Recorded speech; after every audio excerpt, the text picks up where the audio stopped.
দেখেন আগের চেয়ে ভালো হয়েছে, কিন্তু শটটা কিন্তু ঠিক হয়নি, তাই না?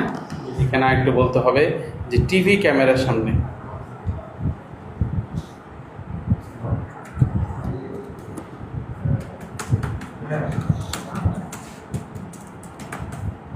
এবার টিভি ক্যামেরা বসায় দেবে।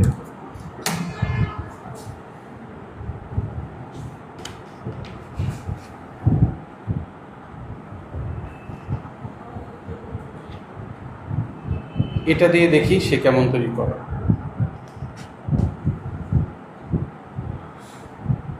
এটা হচ্ছে আপনি যত তাকে হচ্ছে ভালোভাবে গাইড করবেন, সে আপনাকে তত ভালোভাবে আউটপুট দিবে।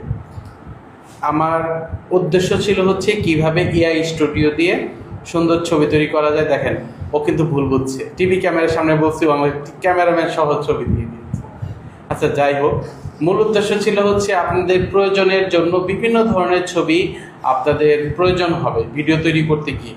অনেক সময় অনেক ফুটেজ মিসিং হবে, কিন্তু ওইখানে আপনারা বিভিন্ন ধরনের ছবি এইখান থেকে এআই দিয়ে তৈরি করে নিয়ে সেখানে ইনসার্ট করতে পারবেন। তারপর হচ্ছে আপনারা বিভিন্ন ধরনের এফেক্ট ইউজ করবেন, যখন মোবাইলে এডিট করবেন সেই কাজগুলো এখান থেকে করে নিতে পারবেন।